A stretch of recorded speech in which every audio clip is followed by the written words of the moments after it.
Bonjour à tous, bonsoir, joyeux Noël pour tous ceux qui l'ont fêté et même ceux qui ne le fêtent pas. Le Père Noël est ferbe. On peut l'affirmer, le Père Noël est ferbe.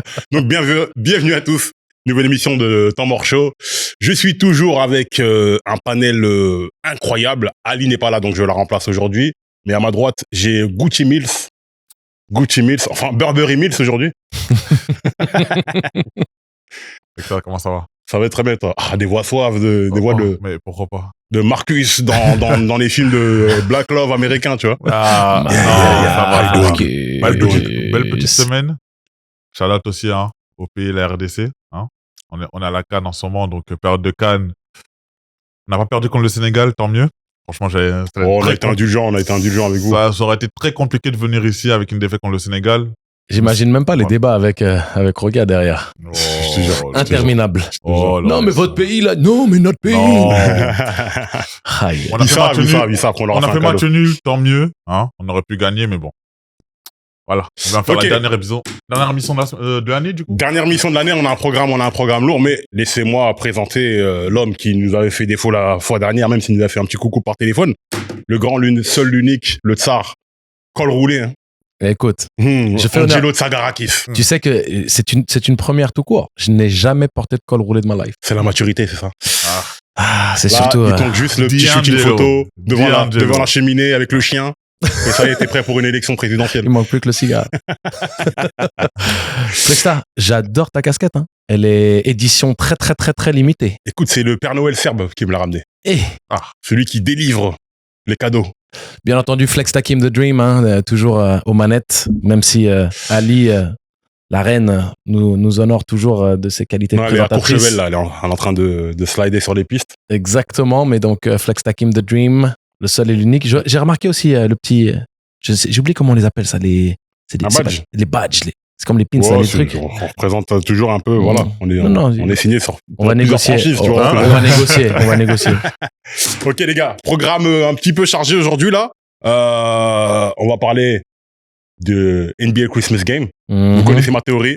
La saison NBA a officiellement commencé le 25 décembre. Two guns up. Et, on va parler, évidemment, des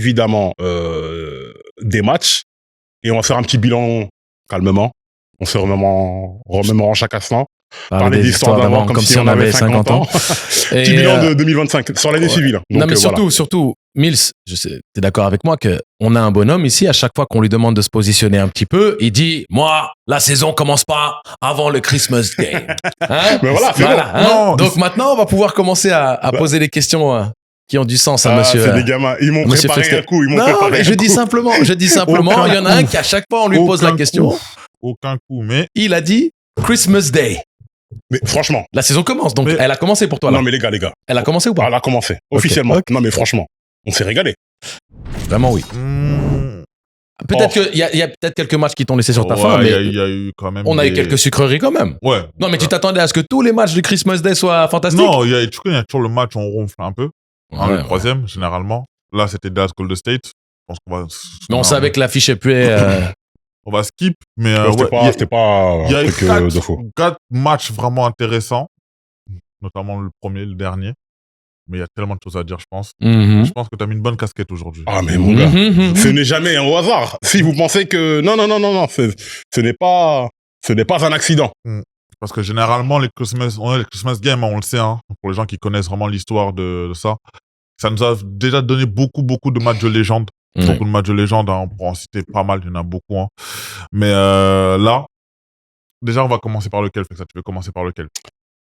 Allez, Flexa. Le premier? Bon, on va commencer par les Lakers. Rockets. Tu veux commencer par les Lakers? Lakers Rockets, parce que comme ça, voilà, on crève l'abcès tout de suite. Moi, je suis un Lakers, mais je suis très très très déçu de mon équipe. Je suis très énervé. Ouais, je te jure, j'ai envie de... Hey, JJ. Non, mais en fait, tu vois, il y a le rendez-vous. C'est-à-dire que tout le monde le sait, le Christmas Game, c'est un match normalement contre une équipe avec laquelle il y a une histoire, il y a une rivalité, et c'est un statement game que tu dois faire ce soir-là. Tu dois vraiment, tu rates Noël quand même, tu passes pas Noël avec ta famille, tu te dois de dire, vas-y, au moins, je viens pour gagner.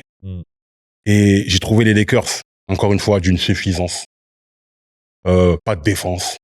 JJ Redick qui se cache derrière les joueurs. Mais déjà, JJ Redick, on va attraper sa veste parce que quand il était journaliste, il arrêtait pas de défendre les joueurs. Maintenant qu'il est coach, tout est la faute des joueurs. Et c'est lui qui avait attaqué Doc Rivers sur exactement ce truc-là. Oui, c'est toujours la faute des joueurs. Quand est-ce que tu vas prendre tes responsabilités? JJ, quand est-ce que tu vas prendre tes responsabilités? C'est toi le coach. En même temps, t'es le coach, mais c'est ton pote qui est le joueur de 40 piges qui veut pas défendre, qui tire les manettes. Il est pas le seul, hein. Attends, il est pas le seul, parce que Luka Doncic, c'était. Non, mais Luka Doncic, c'est pas pareil. C'est des mecs qui veulent pas défendre. Un effort défensif. C'est pas possible, en fait. Exécrable. En fait, là, on arrive vraiment dans un truc où ce n'est pas possible, les gars. C'est pas possible. Tu peux pas gagner un match. Pourtant, Houston, c'est pas encore la grosse cylindrée qu'elle pourrait être. Oh, c'est quand même pas mal, hein. C'est pas mal, mais c'est pas encore le rouleau compresseur qui pourrait être. C'est-à-dire qu'ils étaient à leur portée. Après, mais pas de défense, pas de consistance. Regarde, ils ont pris. Tu vois, moi, c'est que ça. Mais je te laisse prendre la main juste derrière. Mais tu vois, le positionnement de JJ Redick, ce qu'il a mis en avant en tant que consultant et ce qu'il met en avant en tant que coach, c'est pas une thèse et une antithèse. Je pense qu'il était dans son droit dans les deux cas.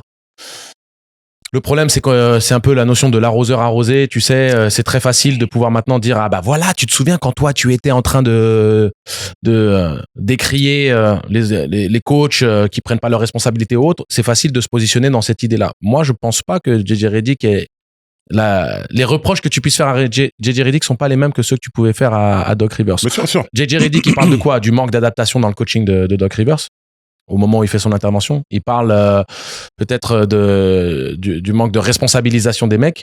À ce niveau-là, il y a une corrélation.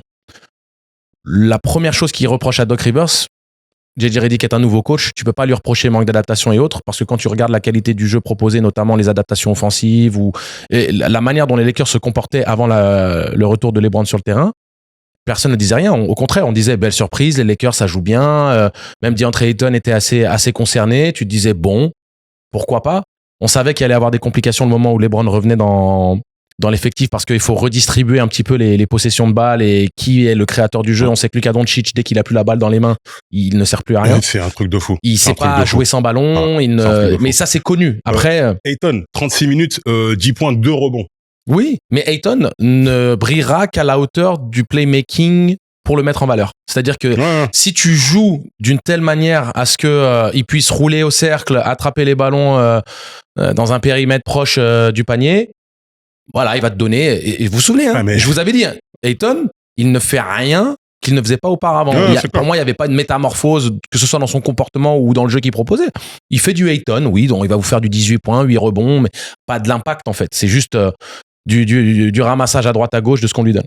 Moi, le problème que j'ai avec JJ Redick, c'est ce que j'avais déjà commencé à mentionner, et c'est là où tu sais, cette notion de ne pas mordre la main qui te nourrit. On sait très bien pourquoi il est aux Lakers. Le problème, c'est que c'est flagrant et tout le monde pleurniche dans les commentaires, tout le monde pleurniche dans les réactions dès qu'on commence à pointer du doigt quelque chose qui est tellement évident. Doncic ne défend pas, on le savait. On a déjà dit avant le début de la saison, quand les gens disent attention, maintenant il est en forme, je dis il est en forme, mais est-ce que sa mentalité a changé? Est-ce qu'il a envie de se bouger les fesses? Il défendra jamais. LeBron ne défend plus. Il défendait avant, il n'a plus les cannes pour le faire maintenant. Et limite, on peut pas lui reprocher. Il a 40 ans. Non, alors attention, on le savait. Quiconque dit ouais, mais LeBron, aucun effort défensif, c'est inadmissible. C'est surtout 40 ans, les mecs. C'est attendu. Oui. Mais ça reste un fait. Ça reste un fait de jeu. Et j'aime pas aussi qu'on se positionne dans cette excuse, tu sais, Mills, de dire oui, mais il a 40 ans. Oui, mais si t'as 40 ans et que t'es sur le terrain et que tu veux jouer 35-36 minutes, faut aussi comprendre l'impact que tu as sur la victoire ou sur la défaite. C'est vrai. Donc, il faut pas. Il y avait un autre gars de 40 ans qui faisait les efforts. Bien sûr, je dis simplement ça. Mais c'est juste dire que un mec de 25 ans qui défend pas et un mec de 40 ans qui défend pas, le mec de 25 ans. C'est pas la même chose. On est entièrement d'accord. Le problème, c'est que maintenant, JJ Redick, pour que vraiment il fasse les choses qui permettent aux Lakers de pouvoir avoir la moindre chance, en fait, il faut. Tu parles de crever l'abcès. Il a dit dans la presse, l'entraînement de mardi va être inconfortable. Il a dit. En gros, il y allait avoir une conversation et une responsabilisation des mecs qui ne font pas ce qu'ils sont supposés faire. Moi, je demande à voir. Ouais, c'est beaucoup de déclarations pour rien. Je sais Moi, pas je quoi. demande à voir. En réalité, il y a juste une conversation à avoir avec un joueur clé. Non, c'est l'équipe. Hein. Attends, attends. Le repli défensif. Rips, c'est vrai. Attends, juste 2 secondes. Vas-y, mais Rips, il fait pas le repli. Déjà, si on parle du match, déjà le fait qu'il y a 48 rebonds à 25, je vais pas mettre la faute sur un joueur. Non, déjà pour commencer. On est d'accord. Tu vois, on va commencer déjà point par point. 48 rebonds à 25, on sait que Houston est la plus grande équipe en termes de taille de la ligue. D'accord, ça on le sait. Mais 48 rebonds à 25, c'est pas un joueur et c'est toute l'activité défensive qui est mauvaise. Et soit rebond offensif ou défensif, c'est le nombre de secondes chances données à Houston. Et on sait que eux, tu leur donnes des secondes chances avec notamment un KD, avec Amen Thompson à 26 points. Enfin, il y a quoi, 6 joueurs à plus de 10 points, 120 points encaissés. Voilà, on sait d'où vient l'erreur. Deuxièmement, on a des joueurs à 5 de départ où on sait que Doncic ne défend pas. Reeves, c'est pas le meilleur défenseur du monde. LeBron ne défend plus. Rui Hachimura, ça va, il fait quelques efforts, mais c'est pas non plus grand défenseur. Alors que sur le banc, t'as quand même un Vanderbilt qui peut quand même qui fait comme les efforts défensifs. Tu fais un Marcus Smart que t'as ramené pour faire des efforts défensifs. Et je pense que justement, tu fais une équipe totalement offensive qui joue avec 3 joueurs qui jouent plus de 35 minutes. Ok. Maintenant, comment tu compenses avec l'adaptation défensive? Elle est pas là. Hachimura, si encore c'était un défenseur d'élite, je t'aurais dit ok. Si t'avais par exemple Austin Reeves qui serait un défenseur d'élite, je t'aurais dit ok pour combler la lacune défensive de Luka Doncic et LeBron James. C'est pas ces joueurs-là. Est-ce que déjà de 1, faudrait même pas changer le 5 de départ en rajoutant un Marcus Smart ou un Vanderbilt pour essayer de compenser justement le manque de défense de Doncic et LeBron? T'enlèves qui? La Reeves s'est blessé, donc ça veut dire que dans tous les cas, la Reeves s'est blessé pour moi un mois. Donc ça veut dire que dans tous les cas, je pense qu'un Smart va rentrer titulaire. Ça va déjà un peu compenser, même si Smart, c'est plus le défenseur qu'il était à Boston. D'accord. Ensuite, on a, pour dire la vérité, les Lakers, on en parlait déjà. On savait qu'au bout d'un moment, la lacune défensive allait revenir et ce qui s'est passé l'an dernier contre Minnesota, ce qui s'est passé les années d'avant, depuis le dernier titre des Lakers en 2020, où il y avait une équipe qui était équilibrée offensivement et défensivement avec du Dwight Howard, avec du Anthony Davis, avec même du Rajon Rondo pour cadrer cette équipe-là. Là, le problème, c'est que tu mets avec du Caruso. Ouais, du coup, il y a du Caruso. Mais voilà, il y avait une équipe équilibrée. Aujourd'hui, tu prends un Luka Doncic. On sait que voilà, c'est le transfert qu'on n'attendait pas, etc. Tu le prends. Ok. Maintenant, pendant l'été, on avait dit, tu prends aucun joueur pour essayer d'équilibrer justement des 2ND. On sait que les 2ND sont tellement essentiels dans les équipes championnes. Ouais, mais t'as pas les finances pour le faire, Mills. Mais exactement. Donc ça veut dire que là, au bout d'un moment, pour que les Lakers redeviennent une équipe candidate au titre, comme c'était les années d'avant, ou voilà, il faut un rééquilibrage. Maintenant, J. Redick a parlé. J'ai vu qu'il avait parlé que depuis que LeBron est revenu offensivement, l'équilibre offensif n'est plus la même. Bien sûr. On le savait. Tu vois, donc ça veut dire que là, il y a les défaites qui sont arrivées. Là, ça fait 3 défaites d'affilée, si je ne me trompe pas. 3 défaites d'affilée. On verra maintenant. J. Redick a tapé du poing. On verra ce qui va changer, ce qui ne va pas changer. Non, il a tapé du poing. Il a fait une déclaration. Moi, j'ai aucun problème avec les déclarations qu'il fait. C'est-à-dire que... Non, j'ai aucun problème avec les déclarations qu'il fait.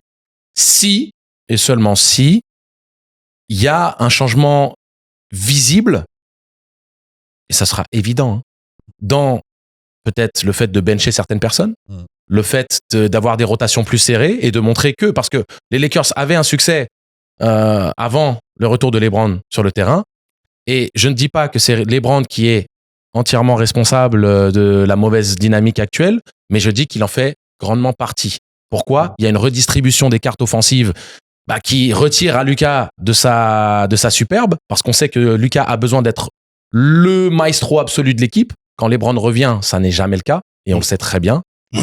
Et tu as aussi le fait que Austin Reeves, maintenant, sort un peu de ce rythme qu'il avait réussi à trouver, parce qu'il y a une redistribution des cartouches. Le problème, c'est que l'équipe avec LeBron et l'équipe sans LeBron ne se comportent pas de la même manière, et c'est surtout défensivement.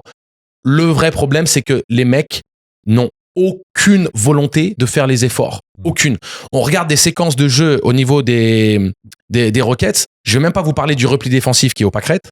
Je vais vous parler de situations sur demi-terrain où tu as des redistributions de joueurs. Tu sais, cette défense Flexta super paresseuse où tu sais, tu pointes du doigt et c'est genre, vas-y, change.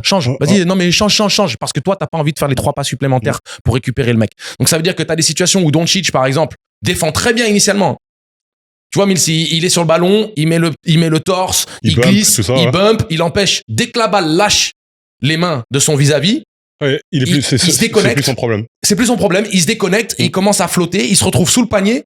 Et Thompson se retrouve à prendre 2 ou 3 tirs tête de raquette, alignement des lancers francs tout seul. Et tu te dis, mais comment se fait-il que Thompson soit complètement seul? Il a fait le boulot défensif sur les 10 premières secondes de la possession, puis derrière, déconnexion. C'est qu'une mentalité. Si tu montres que sur les 7, 8, 10, 12 premières secondes de la possession, tu es en capacité de faire les efforts, de glisser les pieds, mettre le torse, pourquoi tu te déconnectes? C'est parce que tout est axé sur je veux récupérer la balle, et puis surtout, faites les efforts pour moi, parce que si je grille mon énergie à devoir défendre très fort, bah, j'ai moins d'énergie pour mettre mes step back, j'ai moins d'énergie pour percuter. Exactement. Donc, une fois de plus, c'est une mentalité. Est-ce que JJ Redick est responsable de ça? Bien évidemment. Merci. Bien évidemment qu'il est responsable. Et c'est ce que dit un Perkins, c'est ce que dit les mecs, c'est ce qu'on peut tous dire quand on a touché à du basket. Bah, bien sûr que tu es à l'image de ton coach. Si ton coach permet certains excès, les mecs s'engouffrent dans ces excès-là. En fait, t'as été sportif de haut niveau, donc t'as connu des vestiaires et t'as connu des coachs et des situations comme ça où si le coach n'arrive pas à dire au leader de l'équipe ces 4 vérités, il perd toute crédibilité auprès de vous. Et moi, je pense que JJ Redick, il en est là. La manière dont il vient devant la presse avec véhémence, oui, non.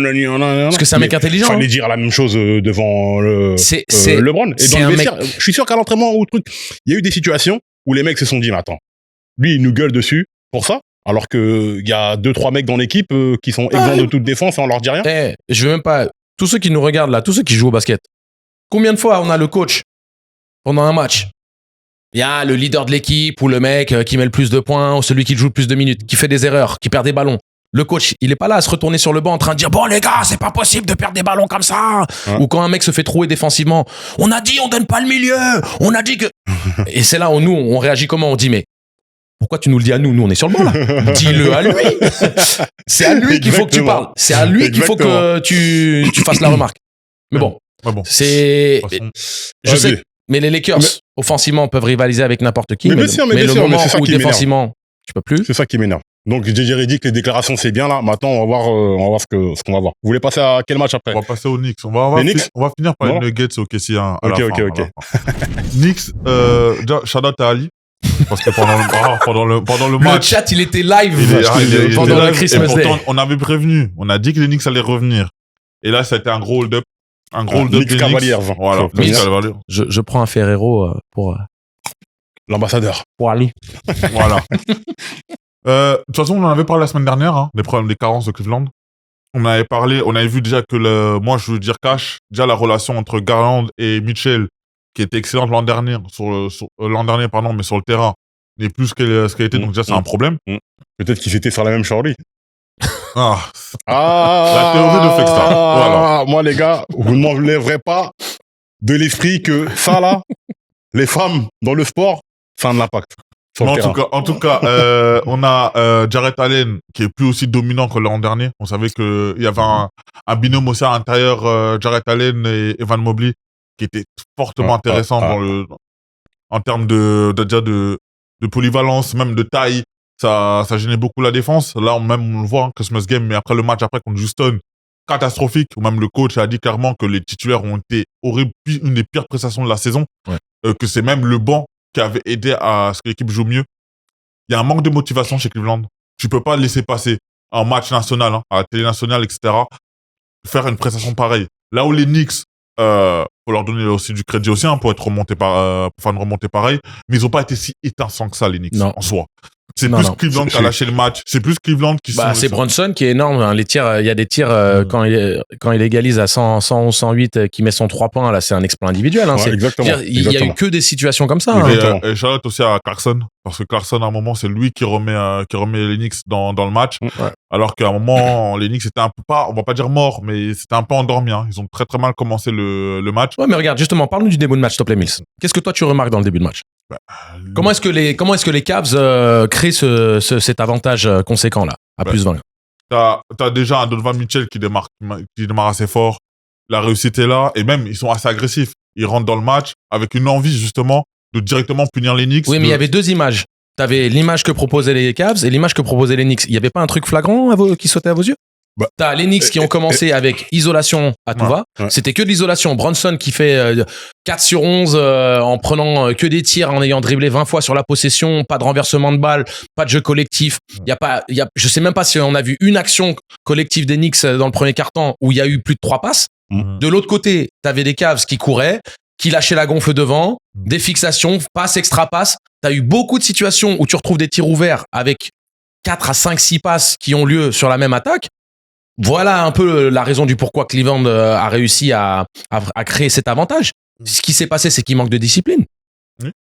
Et comment tu vois aussi qu'il y a un manque de discipline? Sur panier marqué, ils encaissent une contre-attaque. C'est ça que je peux jamais comprendre sur des équipes comme ça. Comment est-ce que tu mets un lay-up et que tu donnes un lay-up en contre-attaque à l'opposé derrière? Alors, ça annule ton point. Sur un lay-up, pas sur simplement tir à 3 points long rebond, transition, je comprends. Sur lay-up marqué, qui veut dire donc remise en jeu, t'encaisses un lay-up de l'autre côté. C'est sur ça que Cleveland perd le match. Et notamment, et aussi shout-out aussi au banc des Knicks, notamment Taylor Collect, aussi qui fait un bon match aussi. Ça fait il y a quelques matchs aussi que je vois de lui aussi qui est vraiment pas mal, et ça a fait un apport aussi sur le banc des Knicks.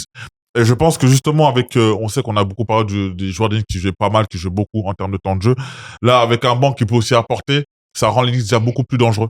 Et donc quand on dit, on sait toujours pas qui est favori à l'Est, on sait qu'il y a plusieurs équipes favoris, mais là les Knicks, là ce qu'ils ont montré, c'est le mental. On a vu un Towns qui était pas forcément, il a pas fait un gros match. Towns ne fait pas forcément un gros match, mais il a été clutch. Il a été là quand il fallait. Il a été là quand il fallait. On sait qu'Anunoby, c'est un joueur très important dans l'équipe. Cette équipe-là, les Knicks, on avait dit, ils ont très très mal commencé. Ils ont commencé de manière la saison un peu bof. Mais là, ils sont vraiment rentrés dans leur saison et deviennent de plus en plus dangereux. Et là, c'est des matchs importants qui changent des fois une saison et qui donnent une énergie supplémentaire pour la suite de la saison qui va être intéressante. Surtout avec l'énergie, parce que là, on est dans un Madison Square Garden qui est plein. Il y a toutes les stars. Comme tu l'as dit, c'est un match qui était sur la télévision nationale. C'est-à-dire que l'envie, l'excitation, elle est là. En plus, Cleveland a ressorti l'ancien maillot des Cavs, etc. On en reparlera, ça, d'ailleurs, les maillots, là, les maillots du Christmas Day. Parce qu'il y a eu quelques commentaires là-dessus. Mais, comme tu le dis, c'est la discipline, en fait. La discipline et l'excitation de je veux me montrer. L'équipe marche bien. Je pense que Cleveland se voit déjà gagner. Et ils ont commencé à vouloir flamber, à commencer à vouloir faire les beaux. Et les efforts défensifs sont passés à l'as. Cleveland est une équipe flamboyante en attaque, qui est en capacité vraiment de proposer un des plus beaux jeux qui soit à l'heure actuelle en NBA, quand ils sont connectés, quand les mecs sont en symbiose. Ils ont beaucoup d'options offensives, des mecs qui savent allumer la mèche de loin. Ils ont bien entendu un Donovan Mitchell et même un Mobley qui sont des joueurs talentueux et capables de vraiment dominer. Et même Garland, faut pas non plus Garland, oublier. Il a 20 points. Non, mais Garland, ça reste un meneur de jeu premium en NBA à l'heure actuelle. Non, vas-y, mais tu vois, pour moi, le problème, c'est que à un moment donné, d'être en capacité de rivaliser offensivement avec n'importe qui, c'est très très bien. En saison régulière, ça te permet de faire des séries de victoires, ça te permet d'attraper les gens par surprise ou simplement d'être sur un rythme où les autres qui sont en train de chercher leur rythme ne peuvent pas forcément rivaliser. Mais sur une série playoff où tu as le scouting au max du curseur, où tu as la préparation d'un match à l'autre avec les ajustements nécessaires. C'est possession par possession. Possession par possession, tous les détails. C'est là où ça pêche parce que pour moi, cette paresse, entre guillemets, défensive, ce manque de discipline au niveau de ce qui pour moi semble assez fondamental au basket, quoi. C'est-à-dire repli défensif, communication, responsabilisation des joueurs sur des match-ups clés.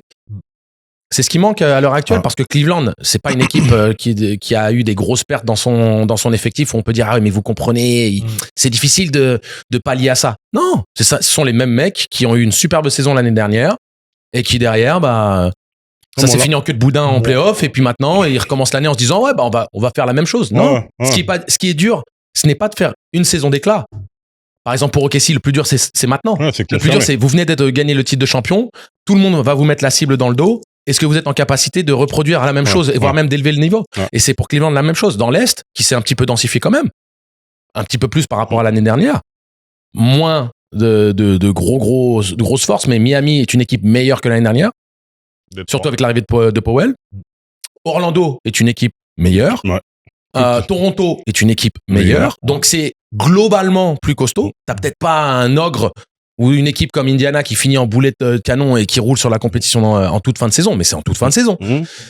Là, Cleveland n'a plus cet avantage. C'est chaud. C'est pour ça, juste pour finir, Donovan Mitchell, ce qu'il fait avec Cleveland, ça ressemble beaucoup à ce qui se passait quand il était déjà à Utah. Yep. C'est-à-dire, c'est des saisons où, soit à 50 victoires, 45 victoires, des effectifs qui sont bâtis pour faire quelque chose de concret. On sait, par exemple, on avait Rudy Gobert comme le défenseur, le Depoy ou quoi que ce soit. Yeah. Mais, justement, le problème, c'est encore une fois, on parlera peut-être sur une autre émission, parce qu'on n'a pas le temps de Donovan Mitchell et son leadership. Parce que clairement, on a le même problème qu'il y a à Utah. On le reprochait déjà à Utah, qu'on commence à lui retaper là-dessus, là, à Cleveland. Vous vous souvenez de ce que disait Shaq, Non, mais Shaq, c'était ce qu'il reprochait à Spider. Il lui disait, écoute, t'es un joueur qui a le talent pour rouler sur la ligue. Maintenant, il faut montrer autre chose. Il y a une raison pour laquelle on te met pas dans cette classe, on va dire, tu sais, au niveau des tiers, comme ils disent en NBA, premier tier, deuxième tier, troisième tier, quoi. Il y a une raison. Juste pour terminer sur Cleveland, je suis très triste quand je vois ça. Lonzo Ball, 13 minutes, 0 points, 1 rebond, 3 passes. Pardon. Il y a déjà Ali qui est parti sur Twitter qui a incendié Lonzo Ball depuis. Ça fait une semaine qu'elle n'arrête pas de l'incendier. Elle a raison. Lonzo Ball. Non, après, il revient d'une carrière, d'une blessure qui aurait pu arrêter sa carrière, etc. C'est compliqué. C'est triste parce que c'est un vrai joueur de basket. Exactement. Enfin, bref, c'est triste. Je veux juste, entre guillemets, pas tirer la sonnette d'alarme en ce qui concerne les Knicks, mais j'émets tout de même certains doutes par rapport au jeu pratiqué. Trop en dents de scie. Que de l'ISO ball. Ouais. Trop en dents de scie dans la capacité à amener un danger un peu surprenant. Tu sais, un danger inattendu. Il y a suffisamment de qualité dans l'équipe. C'est très bien d'avoir un Brunson capable de mettre les gros tirs et de faire le boulot en fin de match. Mais je pense qu'il faudrait que Brunson se déresponsabilise un petit peu tôt dans le match, qu'il soit plus dans la distribution sur les 2 premiers quarts-temps et qu'il take over en deuxième, quoi. Parce après, que là, il y a Kolek et Clarkson qui ont répondu présent, mais mais c'est pas tous les jours. Et puis Kolek, vous aviez mis dans vos prédictions de début d'année que Kolek allait faire des presque triple-double le jour de Noël. Jamais de la vie. Jamais de la vie. On sait que c'est un bon joueur, mais Maverick Warriors. Je veux faire Maverick. Franchement, pas grand-chose à dire. Il n'y a pas grand-chose à dire, sauf que est-ce qu'on peut libérer le soldat Kuminga? Moi, c'est ça ma question. En fait, j'en parlais la semaine dernière. Est-ce qu'on peut libérer Kuminga? C'est la seule question. En fait, Steve Kerr, là, il commence à me sortir par. Voilà, j'ai pas fini. Voilà. Mais et l'altercation entre Steve Kerr et Draymond? C'est un scandale. Et je vais même prendre un temps mort. Voilà. Temps mort. Mills. T'as vu comment... Non, il fait comment... Je savais. Bon, vas-y. Steve Kerr. C'est parti. Tout est de ta faute. Steve Kerr, c'est de ta faute. En réalité, tu vois, de la même manière qu'un enfant, c'est pas de sa faute s'il est mal poli, méchant, je sais pas quoi. C'est l'éducation de ses parents qui le rend comme ça. Comme un chien, s'il mord les gens, c'est parce que son propriétaire fait n'importe quoi avec lui. Mais Draymond, c'est la même chose. T'as laissé tellement Draymond faire au fur et à mesure des années, parce que ceci, parce que c'est notre leader, parce que patati, parce que patata, que maintenant il est capable de te marcher dessus. Le pire dans la réponse de Steve Kerr, c'est pendant la conférence de presse, quand le journaliste, il lui dit, LeBron, Draymond a décidé de partir, etc., etc. Et quand il est revenu, est-ce que c'était sa décision ou la tienne? C'est-à-dire que même le journaliste, il sait que t'es un bouffon. Il demande si c'est pas Draymond qui a décidé tout seul. Et tu lui dis, non, il a voulu revenir, mais les gars jouaient bien, donc on a continué avec eux. C'est toi le responsable de cette situation. Et Steph Curry, t'as une bouche, hein. C'est important de pouvoir l'utiliser de temps en temps pour dire 2-3 mois à Draymond. Vous avez laissé ce mec se prendre pour je sais pas qui, je sais pas quoi. Et le pire, c'est qu'il dit, je suis parti pour pas que ce soit plus grave. Genre, t'allais frapper ton coach. Mais c'est quoi ça? Arrêtez, les gars. La tête d'homme, il me rend ouf. Voilà. Derrière, les Warriors ont signé leur 3e victoire d'affilée. Parce que shout-out aussi à Allerford. Le vieux, il est encore là. Ouais, franchement, grosse rentrée, 12 points dans le premier quart-temps. 4 sur 4 à 3 points, si je me trompe pas. C'est ça. Les Warriors, ça n'a pas été un gros Stephen Curry, hein. Comme d'hab, les Cosmos Gay, c'est pas forcément son gros truc à lui. On avait un Kuminga qui est encore ciré. Mais voilà, on parle d'une équipe de Dallas avec un Davis qui se blesse encore après 11 minutes de jeu. Quoi d'autre? Évidemment. Voilà. Jimmy Butler, 14 points, 9 rebonds. Excuse-moi, c'est nerveux. Davis qui se reblesse. Non, mais c'est la manière dont il se blesse. Après Davis, bon, voilà. Bref. Voilà, c'est monsieur. Voilà. Donc, et le pire, c'est qu'il y a des considérations à l'heure actuelle de potentiellement trader pour Davis. Il y a une franchise à l'heure actuelle qui est en conversation avec les Mavs pour trader Anthony Davis et son contrat à 60 millions, là. Non, mais c'est des fous. Ils regardent pas la même chose que nous. Non, mais Jimmy Butler, 14-9-9. Bien, au port du triple-double, mais c'est pas assez. C'est pas assez. Jimmy, on t'a pas fait venir pour ça. Jimmy Butler, il a le défaut de ses qualités et la qualité de ses défauts. Le problème, c'est que sur le timing choisi vis-à-vis de son comportement, c'est là où ça peut être très bénéfique ou maléfique, entre guillemets. On est en train de regarder un Jimmy Butler qui a besoin d'élever son niveau personnel, qu'il est tout à fait capable d'élever. Quand Miami a eu besoin qu'il mette 30 points par match, il le faisait. Hein.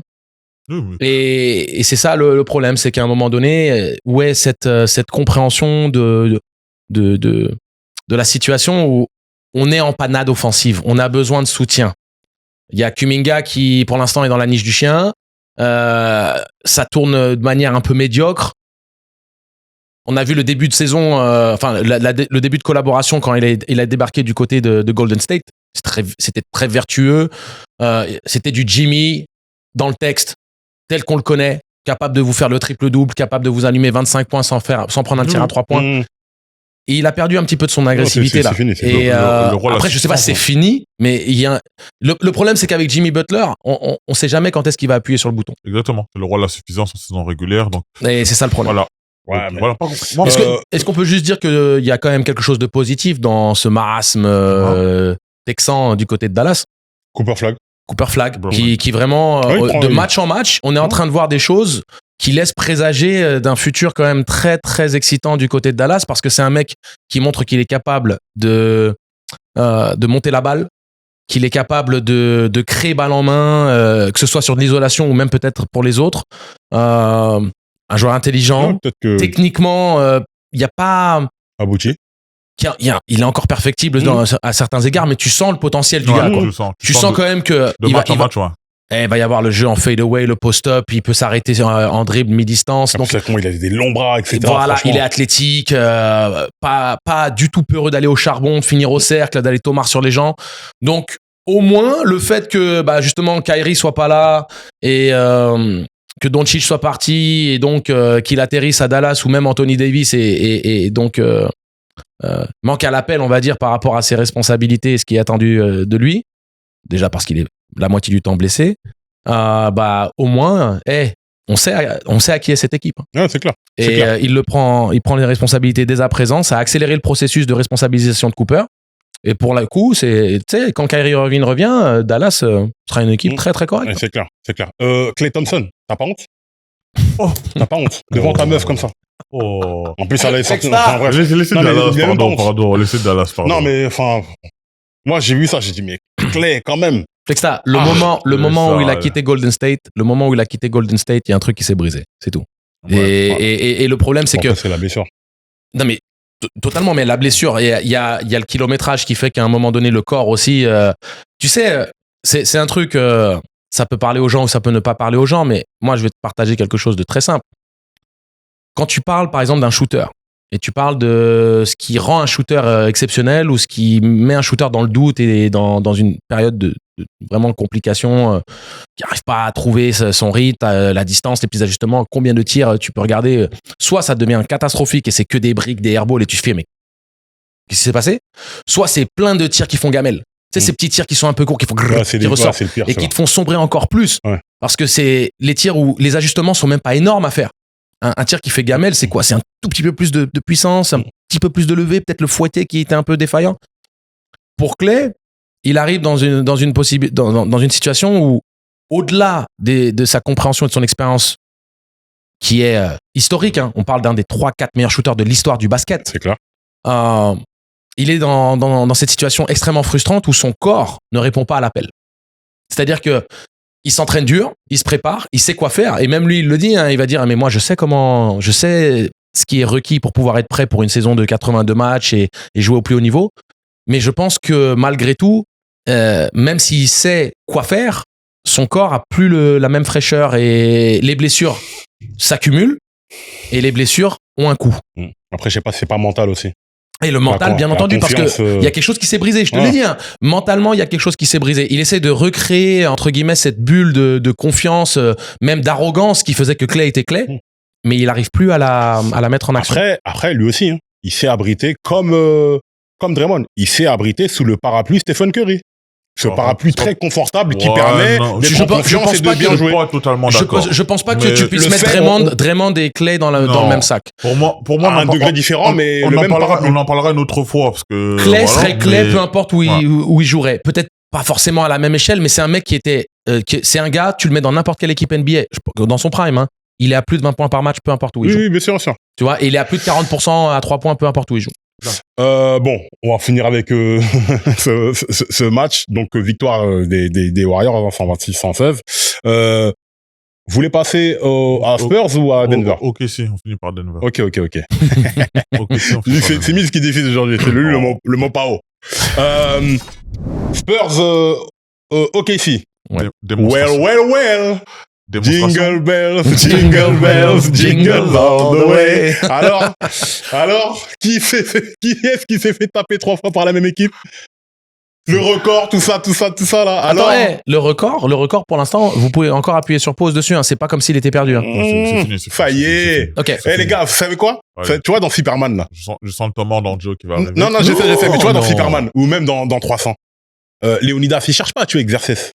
Il veut juste montrer à tout le monde qu'il saigne. Que le roi peut saigner. Il peut saigner. C'est pas un dieu. Le dieu peut saigner. Tu vois ce que je veux dire? Et dans Batman v Superman, il dit, est-ce que tu saignes? À partir du moment où j'ai fait saigner le dieu, c'est mort. Et ok, si là, ça y est, il saigne. Ils sont prenables, les gars. Moi, j'ai une question à vous poser, les gars. Je vais mettre en avant une perspective. Ok, si a 5 défaites. Ouais. Ok? 3 d'entre elles viennent de la même équipe. Qui, pour l'instant, est en capacité de reproduire ce qu'a fait les Spurs face à OKC. C'est juste ça que moi, je veux voir. Vous dites, le record, c'est mort. Ils vont jouer encore San Antonio peut-être 2 fois. Parce que la finale, c'était un match supplémentaire. Donc, ils devaient se jouer 4 fois cette saison. Okay. Donc, il y a encore 2 matchs. Okay. On verra déjà s'il y a eu un ajustement. On sait que Wemby a dit, je veux pas trop vous parler de ce qu'on a découvert au niveau stratégique pour pas non plus trop dévoiler. Très bien. Moi, la question, c'est le record. C'est 10 matchs. Donc, il faut encore 5 défaites. Ils vont jouer contre San Antonio encore 2 fois. Est-ce qu'il y aura justement ou pas? Et est-ce qu'il y a une autre équipe pour battre une équipe qui n'avait que 2 défaites en 27 matchs avant de jouer les Spurs 3 fois? Moi, c'est ça la seule question. C'est que pour l'instant, qui a démontré en NBA qu'ils étaient en capacité de retourner au OKC de la même manière? Je pense que toutes les équipes ont regardé ce match-là pour voir justement comment ils ont tapé. Et il reste 50 matchs à jouer. Qui est construit avec un joueur comme Wembanyama qui est capable de compenser énormément d'espace et de choix défensifs à lui seul? Qui a le même outillage? C'est pas le même outillage. Honnêtement, il y a quelques victoires qui étaient sur le fil. Tu vois ce que je veux dire de la part de Kessie. Oui, mais t'as les 3 quarts des victoires où t'as Shea qui joue pas le dernier quart-temps. Ouais. Mais il y a des victoires où les mecs étaient prenables, mais après, ils avaient l'ascendant psychologique et tout. Là, je pense que l'armure est en train de se craqueler. C'est ma théorie. Qu'est-ce que t'en penses, Mitch? Moi, là où je veux répondre, c'est que OKC, le calendrier va se corser dans la saison. Ils ont pas encore joué Denver, par exemple. OKC n'a pas encore joué Denver. Ils ont joué qu'une fois contre les Rockets, par exemple. Les Rockets, en termes de taille, va poser problème à cette équipe-là. Ouais. Maintenant, surtout que maintenant, avec la série de défaites des Warriors, notamment 4 défaites en très peu de temps, notamment une aussi contre les Wolves, faut pas l'oublier, les équipes vont plus venir contre OKC de la même manière. Ils vont plus venir en disant c'est l'équipe imprenable. Bon, si on tient 5 points d'écart, c'est déjà pas mal. Ils vont arriver en mode les Spurs ont battu 3 fois parce que les Spurs juste après ils viennent de perdre contre Utah. Donc forcément, c'est que ils sont prenables. Les Wolves ont réussi à le faire avec Anthony Edwards, on en parlera juste après, mais incroyable. Qui maintenant va arriver et dire, vas-y, on va jouer comme ça. Non, ils vont arriver en disant les dents longues, avec une envie, justement, ils ont vu les Spurs agresser la raquette, agresser Chet à l'intérieur, notamment De'Aaron Fox, très très bon dans ce match-là où il a fait qu'agresser la défense d'OKC, il ne nous a pas laissé respirer. Il a été bluffant. Voilà. Non, il a été bluffant. C'est le De'Aaron Fox de la grande époque de Sacramento. Exactement. Là, il a trouvé ses marques. Hein. On en parle assez, mais lui, là... C'est pour ça bien évidemment, on sait que les rentrées de Wemby sur les 3 matchs ont changé l'équipe, parce qu'à chaque fois que Wemby rentrait, OKC menait au score. Ça change le match, bien évidemment, mais on avait aussi un collectif qui a réussi sur les 3 matchs à épauler Wemby, parce qu'on rappelle que Wemby a des restrictions de minutes. Donc, c'est-à-dire que Wemby, c'est 25 minutes. Mais est-ce que c'est pas ça la clé? Je vais vous poser une question un peu... alambiquée, mais... Moi, j'ai envie de dire que est-ce que le succès des Spurs face à OKC n'est pas justement le fait que Wemby a été limité dans ses minutes et que ça restreint, on va dire, l'impact défensif? Je te jure que je vois ce que tu veux dire. Tu vois, c'est là je vois où tu vas. Mills, quand je regarde le match, ok, il s'avère qu'il y a eu 3 matchs. Une fois qu'il y a eu la victoire en finale de NBA Cup, tu dis, bon, il se passe un truc. Tu vois le deuxième match, tu dis, voyons si ça se confirme. Tu vois maintenant 2 matchs, tu fais, le troisième, c'est obligé que c'est impossible de le rater. Donc tu regardes ces 3 matchs-là, tu les fais coup sur coup. Et il y a un dénominateur commun à chaque fois. T'as un De'Aaron Fox, Castle et consorts qui n'ont absolument aucun complexe d'infériorité et qui, au contraire, prennent le challenge à pleine main avec la volonté de montrer que non, mais vous nous connaissez pas en fait. Nous, on est prêts à aller répondre à ce challenge. Vous êtes les champions, on est peut-être la jeune garde, mais on a des choses à prouver et on n'a peur de rien. Très, très bien, super, ça marche bien sur un match, sur 2 matchs. Mais tu te dis, OK, Wemby, très efficace et aussi très coachable. Bon, y a des choses qui ne trompent pas. Quand Wemby sort du terrain, il marche pas. Hein. Quand Wemby sort du terrain, ça ressemble presque à du basket universitaire. Il court, direct voir son coach, débrief, petite tape, il fait l'intégralité du banc, tout le monde se tape dans la main, il va s'asseoir et il attend patiemment. Il encourage. C'est-à-dire qu'il n'est pas du tout dans la dynamique de bon, quand est-ce que je rentre là? Quand est-ce que je rentre là? C'est coach veut que je rentre. Si je rentre pas, je rentre pas. Bien entendu, l'avantage qui oscillait entre 12 et 15 points d'avance pour San Antonio, qui s'est construit au fur et à mesure, mais souvent, et j'espère que vous me rejoignez sur ça, c'est souvent l'écart a grandi sans Wemby sur le terrain. C'est-à-dire que il s'est maintenu, parfois même a diminué quand Wemby est rentré.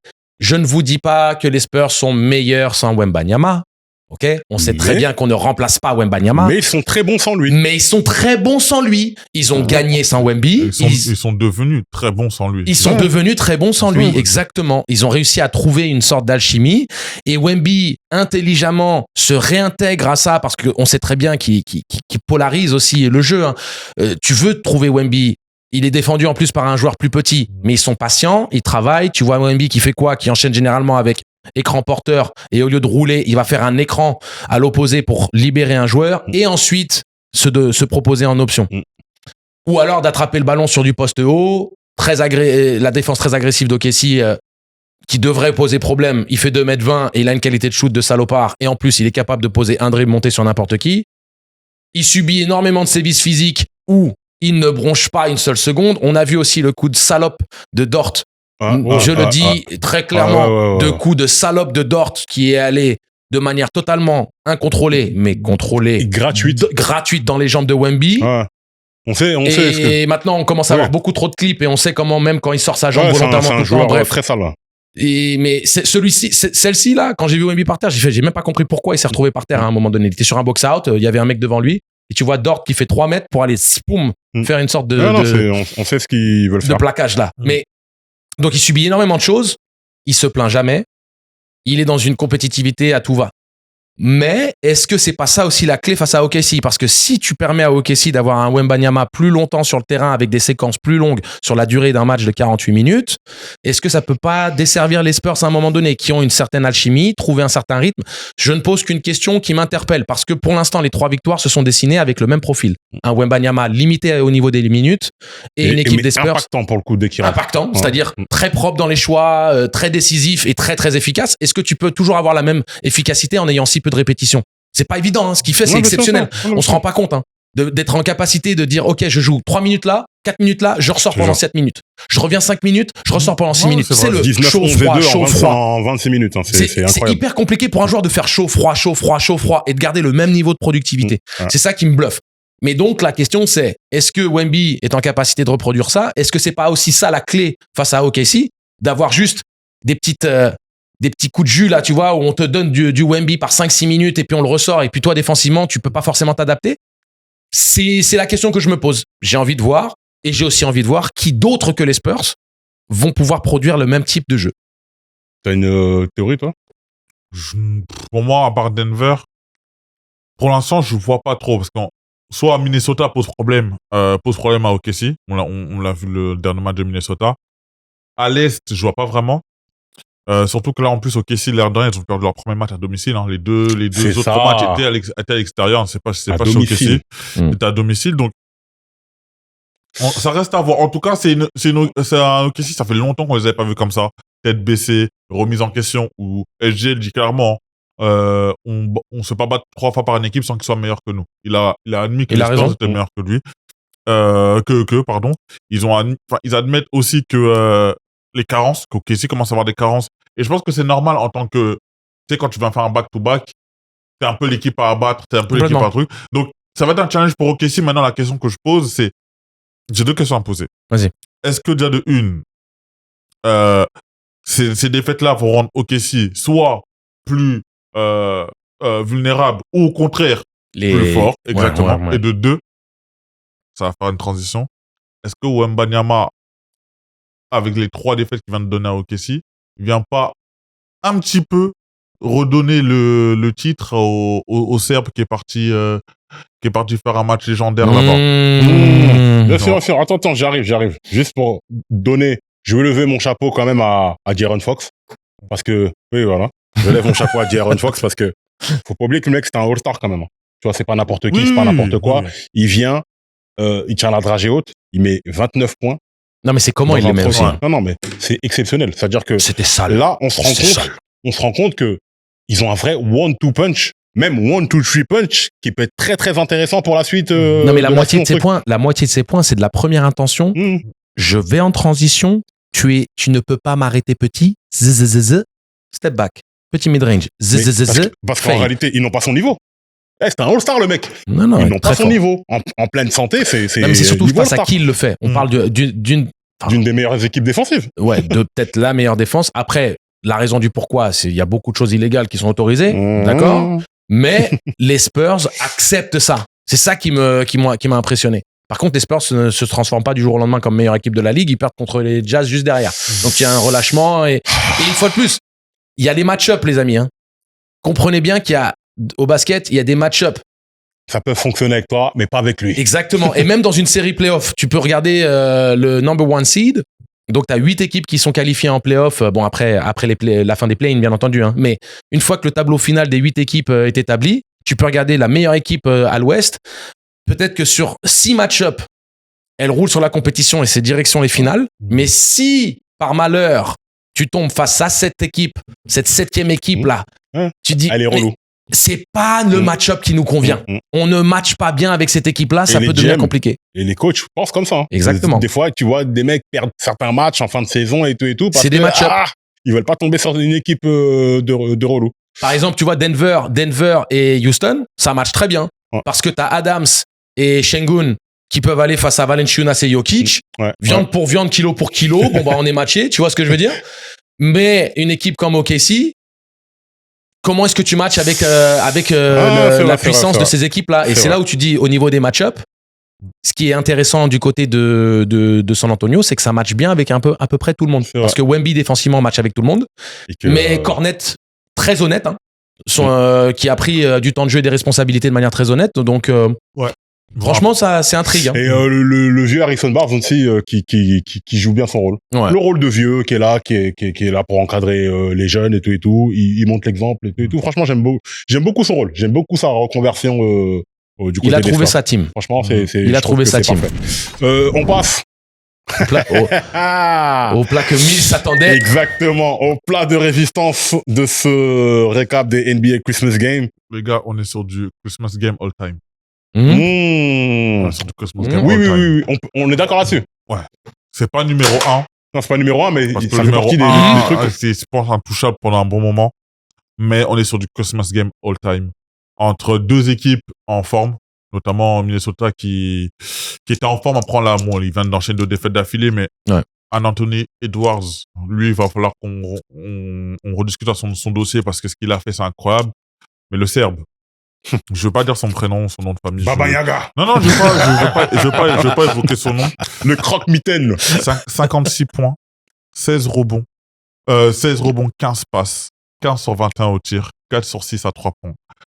Et 22 sur 23 lancés francs. Les gars. Et puis dans un match où...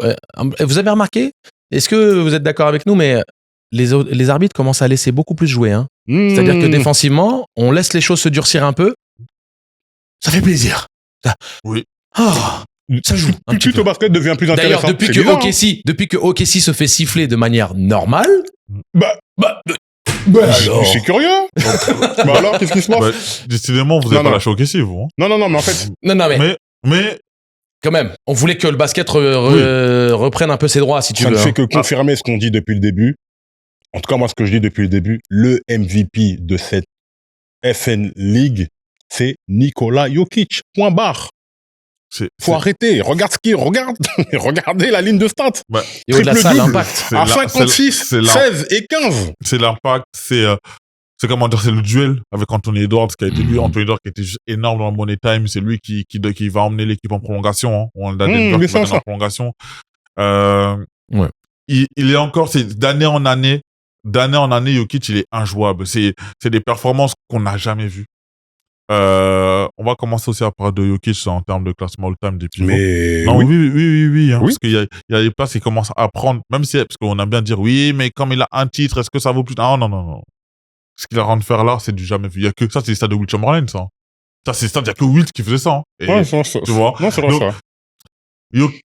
Non, je dis pas son nom. Numéro 15, le Serbe. Je dis pas son nom. Attends, mais ce qui baille non, numéro 15, le Serbe, numéro 15. C'est exceptionnel, mais. Tu veux pas le marabouter ou quoi? Non. Mais au moins, shout-out aussi. Enfin, je veux dire shout-out, même s'il a pas été à droit, mais il met ses points au moment où il faut aussi un Jamal Murray. Jamal Murray. Très sous-estimé, ce joueur. Maladroit. Faut quand même 12 sur 33, c'est pas, voilà. Murray, ce sera la clé d'un potentiel titre. Hein. Ah, c'est clair. Comprenez-le bien, ce sera la clé. Mais, c'est les paniers importants. C'est un 35-10. C'est son premier All-Star Game, je pense, qui commence à se confirmer. C'est une saison All-Star qu'il a rendu faire. Elle n'a pas déjà été All-Star? Il n'a jamais été All-Star. Non, jamais. Donc Jokic, quand il a gagné... De très peu. Hein? De très peu, là. Ouais, mais après, à l'Ouest, c'est quand même... c'est compliqué. Ouais. C'est compliqué. Donc, on arrive sur un match-up assez intéressant. On sait que c'est une équipe, ces deux équipes, quand ils s'affrontent, ça joue quand même pas mal. Minnesota... le numéro 15 serbe a sa victime favorite, une de ses victimes favorites en Rudy Gobert. On sait qu'il aime bien jouer contre Rudy. Hein. Et il sait que si vous regardez certaines grosses performances de Rudy, du numéro 15 serbe, il va pas, jusqu'à la fin, il va tenir son truc. Je vous dis, il y a beaucoup de Rudy. Il y a beaucoup de Rudy en match-up. Ouais, après, c'est moi, je le dis, les défaites d'OKC donnent à Jokic. Ok, va chercher ton MVP. Parce que l'année dernière, si on donne pas le titre à Jokic, pour une fois, je veux dire son nom, c'est parce que OKC est à 68 victoires. Oui, c'est la raison. Mais maintenant, si Denver et OKC commencent à avoir un bilan qui se rapproche, parce que Denver était 6-7e aussi. Voilà. Donc là, Denver, ils sont 3e à 9 défaites. OKC, maintenant, ils ont 5 défaites. 4 défaites. Avec l'autre à triple double et des performances pareilles, parce que SGA, depuis le début de la saison, il fait ses 30 points, etc., mais il n'a pas de performance on s'est dit, ah ouais. Non, mais il faisait 30 points en ayant manqué combien de quatrième carton aussi. C'est vrai. Mais sauf que là, on a un Denver, encore une fois, avec des fois, il y avait Murray absent, il y a des absents, ils sont pas en complet, etc. Pour le coup, SGA, pour moi, était plus impressionnant cette année que l'année dernière. Paradoxalement. Oui. C'est ça qui est ouf. Oui. C'est qu'il est plus impressionnant cette année dans sa capacité à produire les mêmes lignes de stats et à être deuxième meilleur marqueur de la ligue en faisant 8 matchs, 9 matchs, 13 matchs, je sais plus combien, où il a pas fait de quatrième carton. C'est abusé. Ça ressemble un peu, tu sais, quand Steph Curry 2015-2016, quand il passe de l'année où il gagne le titre à une autre, il est beaucoup plus en présence sur la deuxième année parce qu'en fait, même pas le suffisant, c'est qu'il arrive à faire ce qu'il faisait la première année beaucoup plus rapidement. Ouais, plus efficace encore. Ouais, parce qu'on se souvient des Warriors qui en fin de troisième carton, c'est terminé. Hein. Le match était terminé, il y avait plus 20, que aller s'asseoir, aller danser sur le banc avec ses camarades. Je te jure. Le numéro 15 serbe est en train de faire une saison historique. Il va refaire une saison historique. Là, il va être peut-être à son 4e titre d'MVP. 4, hein. On rappelle que 4, il n'y en a pas beaucoup qui sont à 4. Hein. C'est les Bill Russell, c'est les Jordan. Là, tu rentres dans une conversation, dans un cercle très fermé. C'est tout. Hein. Il a 30 ans, hein. Il est encore dans son prime. Hein. C'est ça. Donc moi, je vous pose la question. Potentiellement, les gars, je vous pose la question. Est-ce qu'on part pas sur peut-être voire la meilleure saison du numéro 15 serbe? Écoute, d'un point de vue statistique, oui. Du bilan final. Après, voilà. Mais d'un point de vue statistique, bien, oui, clairement. Là, il a des coups d'éclat. Dans une conférence Ouest chargée comme elle est là, c'est il tient un bout de bras. Hein. Concrètement, il tient un bout de bras. En fait, c'est lui qui tient l'équipe. Bah, surtout quand t'as eu Gordon qui. Justement, l'absence de Gordon, elle change beaucoup de choses. Mais le mec, il a quoi? Il a 30 points de moyenne, 12,4 rebonds, 11,1 passes. Non, mais c'est du triple-double en pivot. C'est abusé, ça. Le mec est top 2 MVP depuis 2020. Non, mais ce qui est ouf. Ce qui est ouf aussi, c'est complètement dingue. C'est la manière. Quand tu regardes le morphotype du gars, il est bedonnant, il saute pas haut, même quand il te met un tomard sur du bout des doigts. On en rigolait sur les derniers matchs là quand il a fait sa demande de alley-oop là. Il peut même pas finir en tomard tellement que il peut pas soulever son terre-terre. Bref, ce qui est incroyable avec Jokic, c'est l'incroyable palette offensive et les fondamentaux du bonhomme. Oui. Le pivot. La vitesse du pivot. Alors, sur le pivot, il a la vitesse de Shaq dans son prime et de Hakim. Tu sais, quand il met son corps sur toi, les pieds qui partent vite. Au niveau du shoot, il n'y a pas un pivot qui a montré cette capacité de shoot. Et en plus, au niveau de sa gestuelle, il y a beaucoup de Larry Bird en lui. C'est-à-dire tir au-dessus de la tête, c'est vrai. incontrable. Ouais. Une technique de tir qui est, au final, très, très peu académique. Parce que Larry Bird, c'est pas académique. Jokic, c'est pas académique. Bien sûr. Au niveau de la maîtrise des fondamentaux, il y a beaucoup de Duncan aussi. Ce qui est ouf, en fait, exactement. Ce qui est ouf, c'est que tu vois une sorte de joueur hybride où tu peux concrètement, si tu es très honnête, hein, et que tu fermes les yeux une minute et tu regardes comment jouait Larry Bird, tu fais non, mais il y a trop de Bird en lui. Puis tu regardes comment jouait Tim Duncan. Non, mais attends, les fondamentaux, c'est abusé. Il y a trop de lui. Et tu vois le jeu posté quand il tourne vite et haute. Tu dis, mais attends, j'ai déjà vu ça de la part de Hakim et de Shaq. Donc en fait, il y a tout ce qui rendait certains des spécimens les plus fous de notre histoire du jeu, il l'a en lui, d'une manière ou d'une autre.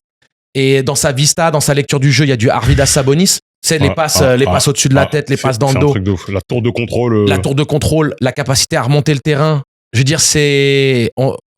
En fait, Jokic, ça devient maintenant une sorte de nouveau moule dans lequel on va essayer un jour de mettre quelqu'un d'autre. Parce que Wemby, il s'inscrit dans ce truc-là. Et encore, Wemby, c'est un moule encore à part. À part, c'est un moule complètement à part. C'est un mélange. Parce qu'il y a du KD, tu vois, il y a du KD dans Wemby. Il y a du Ralph Sampson dans KD. Mais tu vois, il y a du Garnett. Il y a du Dr. J.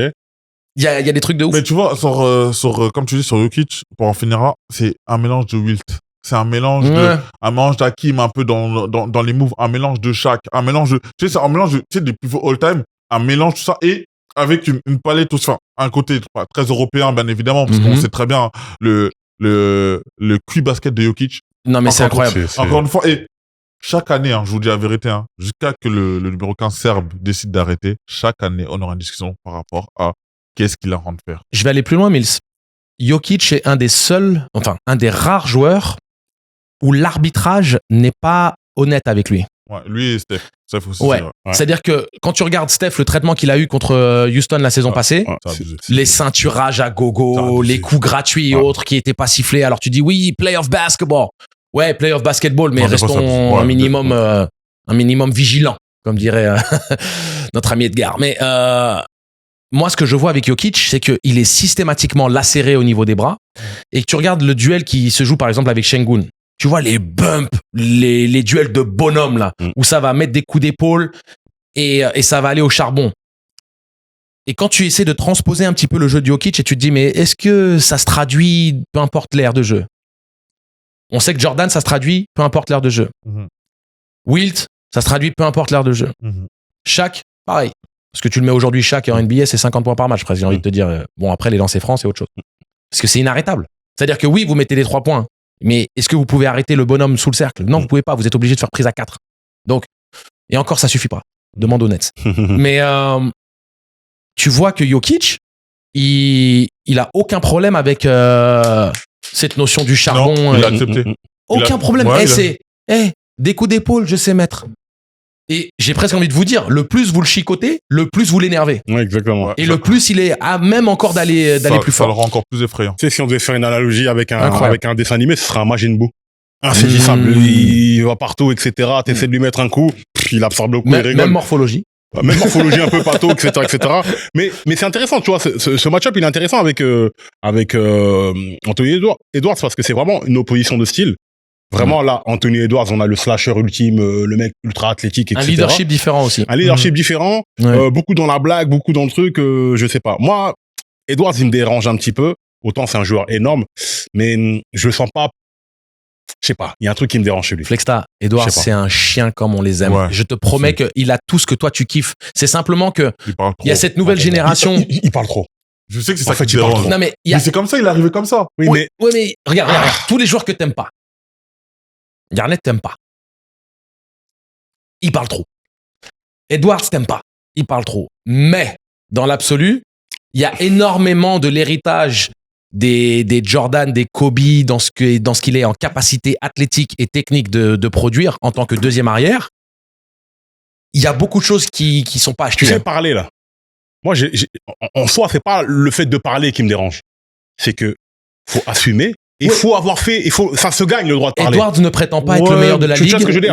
Edwards, il parle beaucoup, mais il parle pas pour dire que, en fait, il parle pas pour faire le mec qui bombe le torse et qui dit je suis meilleur que tout le monde. En fait, c'est pas ce qu'il fait. Sur la dernière série de playoffs, quand il a disparu, là, ouais, mais pour moi, t'es dur. Pour moi, t'es dur parce que pour moi. Il est jeune. Et puis en plus.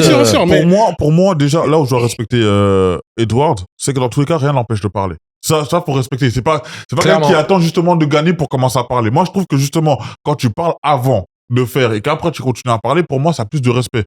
Tu gagnes, c'est un peu comme que Chet, par exemple. Un Wemby, là, qui n'a pas gagné de titre et qui fait comprendre à Chet que il y a pas débat en vrai niveau sportif. Est-ce que Wemby parle hein? Pour moi, il y a plus de respect. Moi, il y a plus de respect pour ça que attendre que Wemby gagne son titre et après commencer à parler. Non, pour moi, il y a des joueurs légendaires qui ont commencé déjà à parler bien avant. Je suis un grand fan de Kobe. Kobe, déjà, de ses premières années, il commençait déjà à parler bien avant. Avant même d'être drafté, hein. Bah, bien sûr. Kobe, il parlait. Tu peux pas me dire, oh, mais t'aimais pas Kobe jusqu'à 2000 parce qu'il a gagné un titre. Ah non. Attends, en fait, c'est que en termes d'accomplissement, pour moi, les mecs, ils ont pas encore montré. Ouais, mais Kobe a pas attendu d'avoir tous les accomplissements. Le All-Star Game 80. Oui, non, mais c'est vrai. Quand il a affronté Jordan en 98, il avait rien gagné. Non, mais le truc était plus avec Jordan ou je sais pas quoi. Tu sais pourquoi? Forcément avec tous les autres. Tu sais pourquoi il faut que tu te mettes dans le wagon Anthony Edwards? Parce qu'il est en train de ramener la haine dans le game. Mais oui. Il est en train de ramener la haine dans le game. I don't like you. Je veux pas être ton ami. Mais tu sais quoi, regarde. C'est très bizarre. En fait, j'aime un certain type de trash talking, mais avec une certaine constance.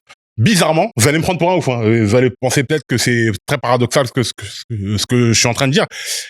J'aime beaucoup le trash talking et l'attitude de Dillon Brooks. Comment il essaie de rentrer dans la tête des humains, tout ça. Quand il passe devant les caméras et tout. Maintenant, pourquoi t'aimes pas Edwards? Non, en fait, c'est pas que j'aime pas Edwards. J'aime beaucoup ce joueur. J'aime beaucoup les trucs. Mais en fait, moi, j'en attendais beaucoup. En fait, c'est la déception, voilà. J'en attendais beaucoup. Ok, t'as le cœur brisé. J'en attendais, voilà, exactement. T'as le cœur brisé, donc. Exactement. C'est pas grave. Comme aurait dit soit Bélé. Et les cœurs brisés, pour ceux qu'on la ref. Non, en fait, c'est que j'en attendais beaucoup. Et quand il a disparu dans certains matchs, je me suis dit, mais mon gars, c'est là qu'on a besoin de toi. Il est même pas proche d'avoir atteint son prime. Donne-lui encore un peu de temps. Donne-lui encore un peu de temps. Mais moi, face à ça, je vois qu'il y a des mecs, ils ferment leur bouche et mettent 56 points, 16 rebonds et 15 passes. Jokic. Pardonnez-moi d'aller plus vers ça. Tu Non, vois mais ce que je veux dire? attends, il y en a combien des mecs qui sont capables de faire ça? Non, il y en a un aussi. Tu vois, un Timothée Duncan. Les Spurs que tu n'aimais pas, justement. Parce que, justement, c'était les caractéristiques des Spurs. Il ne parlait pas, mais il tabassait. Aujourd'hui, regarde. Moi, je suis un Lakers. Non, mais je suis un Lakers. C'est bon. Non, vous voulez me... Voilà. Mais non, mais je suis un Lakers. Non, mais je suis un Lakers. Je peux pas aimer les Spurs. Voilà. Mais justement, c'est ironique. Attends. Mais j'ai un immense respect pour les Spurs et pour Tim Duncan. Oui, on sait, mais. Tu as préféré les Autant tu aimes. Attends, tout ce que tu aimes chez Jokic, c'était ce qu'il faisait Tim Duncan quand même. Voilà. Aujourd'hui, Voilà. Mais le truc, c'est quoi? C'est que, moi, encore une fois, c'est pas forcément le fait qu'il parle. C'est le fait que derrière, tu vois ce que je veux dire? C'est pas, quand même. Non, mais, dans les matchs qui comptaient, t'étais pas là. D'accord, ok, il est pas bon dans la série contre Kessie. D'accord, il fait une série où il est pas bon contre, il ramène son équipe en finale de conf. Mais c'est là qu'on t'attendait. Et c'est, déjà, Minnesota sont en finale de conf. Oui. Ils allaient jamais battre Kessie. Et attends, et c'est pas la première fois qu'il ramène son équipe en finale de conf. Ce qu'il a fait à tes Lakers quand même. Ouais, mais les Lakers, honnêtement, j'y croyais pas, les Lakers. Ouais, mais c'est facile de choisir, oui, mais là, il a fait ci, mais là, il a pas fait ça. Quand tu fais des choses, ouais, mais c'est pas assez. Non, écoute. Il a tapé les Lakers, y a pas de problème. Avec la manière et tout. Je te dis juste que j'étais déçu de sa sortie, en playoff. Écoute, c'est pas une dinguerie que de dire ça. Regardons comment il se comporte cette année. Non, d'accord, mais on parle comme d'un mec ça fait 2 années consécutives qu'il est en finale de conf, quand même. Tu sais, on va lui enlever ça. Maintenant, il a pas été exceptionnel dans la série là, d'accord, mais là, il doit passer un palier pour aller en finale NBA. On sait qu'à l'Ouest, c'est beaucoup plus compliqué. Moi, je suis toujours cette voix qui te dira, tant que t'as pas lavé cet affront-là, doucement. C'est tout. Ok.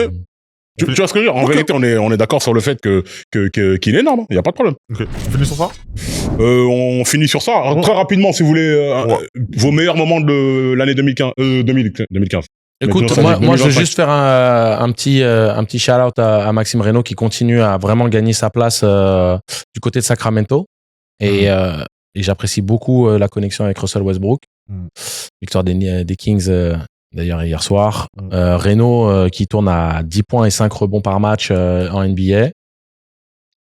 Il est inconnu au bataillon en France pour ceux qui suivent pas la NCAA. Et voilà. Et donc, c'est très, très, très intéressant. Donc, je suis content. Force à Gershon Yabusele parce que forcément, la situation dans laquelle il est à l'heure actuelle, c'est émotionnellement, psychologiquement très compliqué. Donc, aucun doute possible sur son professionnalisme et l'approche qu'il a du travail au quotidien. Donc, je me fais pas trop d'inquiétude pour lui, mais j'espère simplement que ça va pas continuer.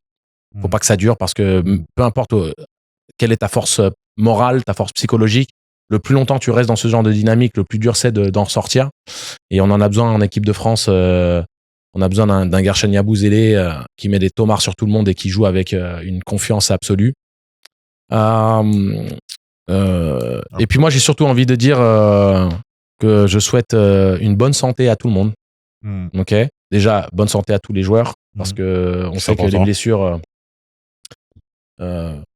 au-delà de l'avoir vécu moi personnellement, je sais, j'ai des amis qui l'ont vécu. Voilà, les blessures, c'est ce qui vous gâche une carrière, c'est ce qui vous gâche une saison. Donc que tout le monde soit en bonne santé. Et puis bien sûr pour nos auditeurs aussi, nos spectateurs, tous les gens, profitez des vôtres, profitez. C'est la fin d'année.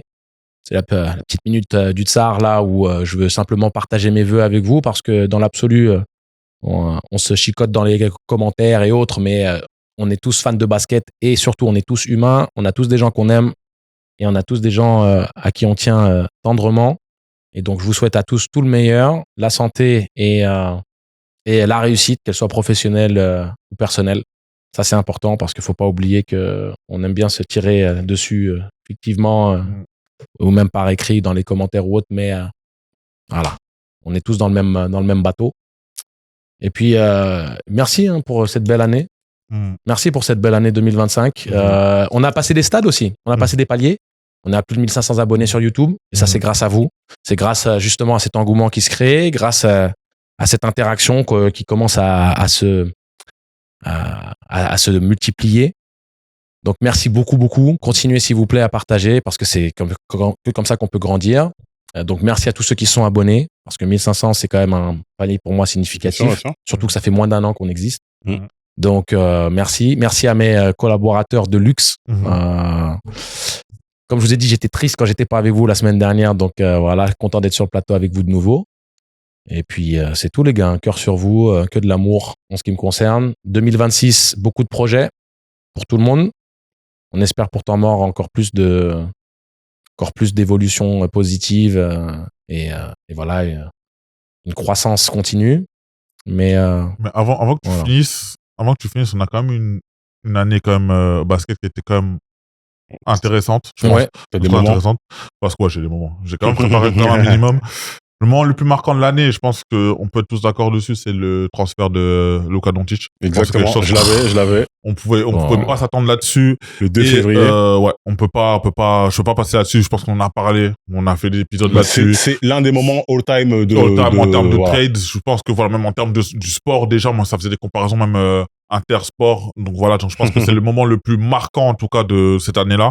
Ouais. J'ai fait moment positif et négatif.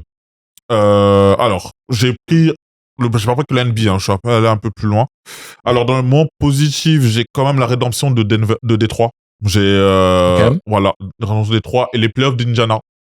Parce que quand même, on a quand même vibré par cette équipe-là qui, chaque tour, de moment clutch, des moments importants, allait taper les Knicks, allait taper Milwaukee, allait taper Cleveland, aller jusqu'au Game 7 contre OKC, qu'on ne pensait pas aller jusqu'au Game 7. Après, on connaît la blessure de Tyrese.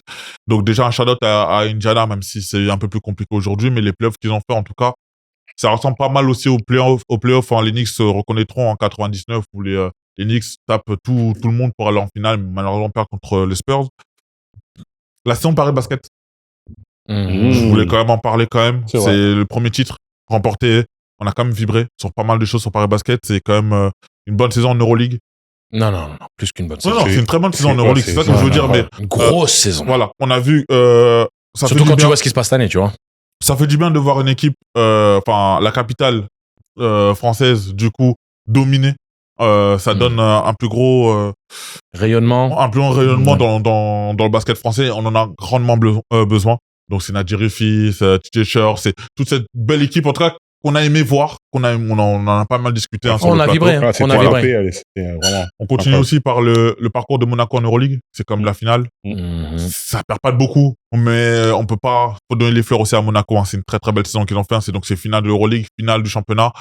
Incroyable. Voilà, 0/2, mais ça reste une équipe. On a vu qu'une équipe française était capable d'aller en finale d'Euroleague, a été capable de jouer avec toutes ces équipes-là, grecques, turques, etc. Et la dernière fois que c'était arrivé, c'était 93. Hein. Voilà. Ouais. Donc, on en a beaucoup parlé, comme je le dis, on en a beaucoup parlé, donc c'est intéressant. Je parlais aussi du vivier français féminin cette année. Je trouve que on a vu pas mal de choses. On parlait des Valkyries, à un moment on parlait de pas mal de joueuses. Ilana Roperts, ce qu'elle a fait en Euroleague cette année, hein, c'est l'encodeur pour une des meilleures performances d'Euroleague cette année. Dominique Malonga, qui a fait une bonne saison de WNBA. C'est tout ce vivier-là, il faut quand même donner aussi de la force aussi à ces équipes, à ces joueuses d'équipe de France, ces joueuses françaises qui même arrivent à dominer aussi à l'étranger, qui arrivent à dominer aussi outre-Atlantique désormais. Outre-Atlantique, je suis obligé de parler de AJ Wilson. AJ Wilson, championne à nouveau, triple championne désormais, défenseur de l'année. Je vais même compléter ton propos. La France est le pays fournisseur numéro 1 de joueuses pour les championnats majeurs européens et mondiaux. C'est-à-dire que hors États-Unis, qui est le meilleur pays mondial dans le basket féminin et masculin jusqu'à preuve du contraire, la France est le pays qui exporte le plus de joueuses de très haut calibre dans les championnats. C'est ça que je voulais parler. Et donc voilà, on donne quand même au basket féminin qui a besoin d'exposition, on a vu de très très belles choses, on a vu une très belle finale aussi, hein, championnat français aussi, hein, que tu as commenté tout au fond de l'année. Donc voilà. Et dernière chose dans les positives, c'est l'Eurobasket. On a vu de très très belles choses. L'Eurobasket masculin. Je parle aussi du négatif aussi parce qu'il y a une équipe qui m'a dérangé. Voilà.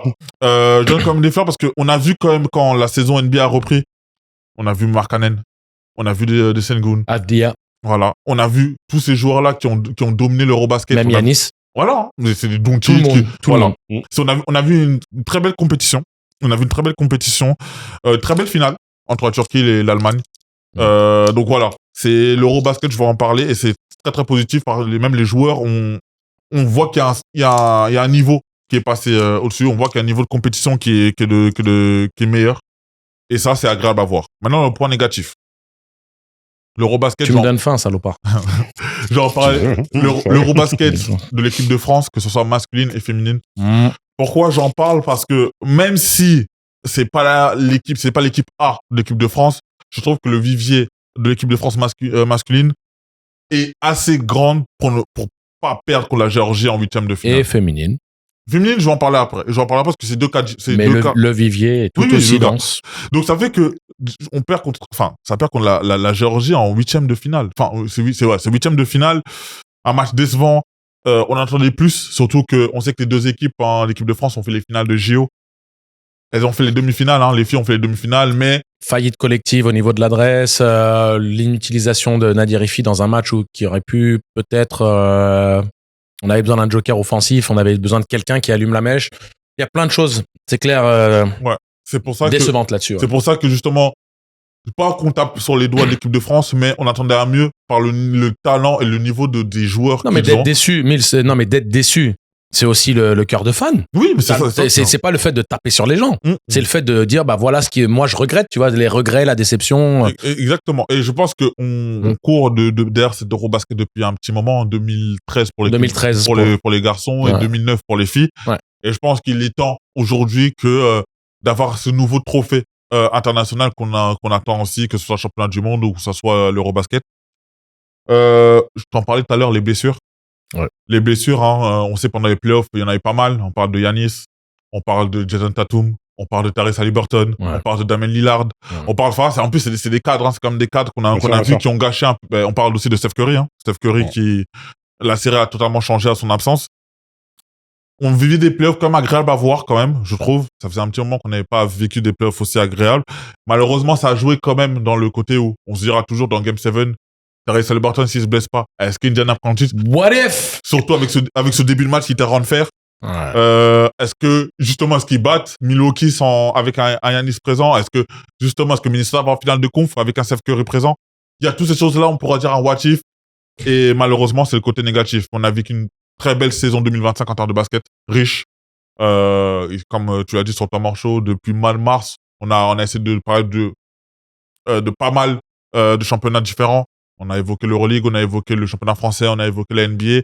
Et comme je dis, moi aussi, je remercie aussi toutes les personnes qui regardent l'émission au quotidien, qui donnent des commentaires. On voit que là, on continue à prendre de plus en plus d'abonnés, mais de plus en plus de commentaires, de plus en plus de personnes qui nous remercient pour la qualité qu'on a rendu faire. On va pas dire qu'on fait quelque chose d'exceptionnel encore aujourd'hui, parce qu'on a tellement de choses encore à montrer. 2026, ça va être une meilleure année. Moi, je suis persuadé. Shout out aussi à Ali qui n'est pas là aujourd'hui. On a commencé ensemble, quand même, au mois de mars, et on finit l'année ensemble.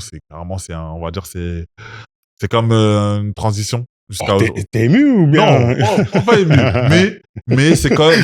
Mais t'as le droit d'être ému, mais c'est quand même, on va dire, c'est une belle première année 2025 où, on a partagé énormément de choses. Et, franchement. On a parlé comme t'aimes bien dire, entre passionnés, pour des passionnés. Exactement, c'est important. C'est ça le mot de la fin pour le boss.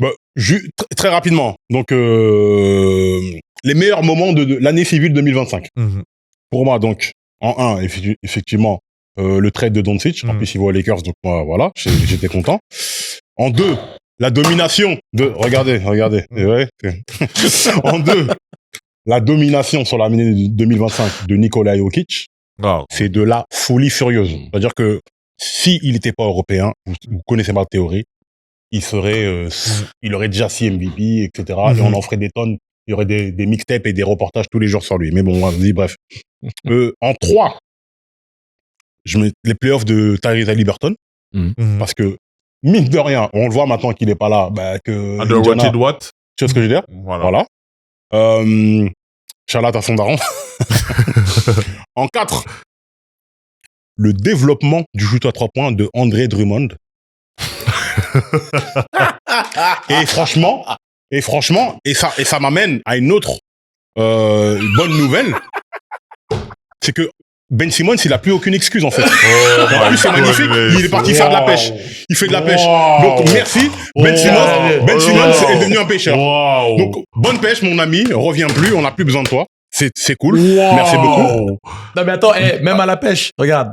T'as pas vu le clip qui est passé sur YouTube? Il avait peur de non, il était tout content avec son poisson. L'océan est juste à côté de lui. Donc, tu sais, c'était de la pêche de loisir. C'était pas de la pêche pour manger. Donc, il retire son poisson de l'hameçon. Il veut le jeter. L'océan est juste à côté. Il l'a raté. Oh là là là là là là. Même ça, il le rate. Je te jure. Ils ont fait une vidéo, ces bâtards. Ces salopards, ils ont fait une vidéo directe en disant... Il y avait tout l'océan à côté de lui. Il pouvait même pas mettre celui-ci aussi. Non, mais aucune excuse. Hein. Parce que Drummond qui a développé de toute manière, un très beau shoot. Il a pas d'excuse depuis déjà une décennie. Donc, je sais même pas de quoi on parle. Il y a plein d'autres joueurs que j'ai envie d'attraper par le col. Regarde, Lonzo a changé sa gestuelle en un été. C'est tout. André Drummond, il a réussi à développer un shoot fiable à 3 points. C'est une dinguerie. C'est une dinguerie.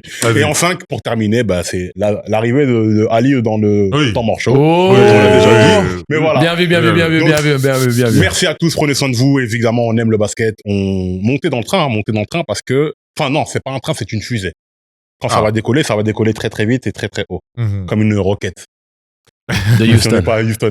Non, Festakim, hein. Ok, d'accord. Exactement, t'as compris. Donc, bonne année merci à tous, abonnez-vous. Voilà, bonne année. Du tous love. nos meilleurs vœux. Meilleurs vœux et peace, hein. Et vive le basket.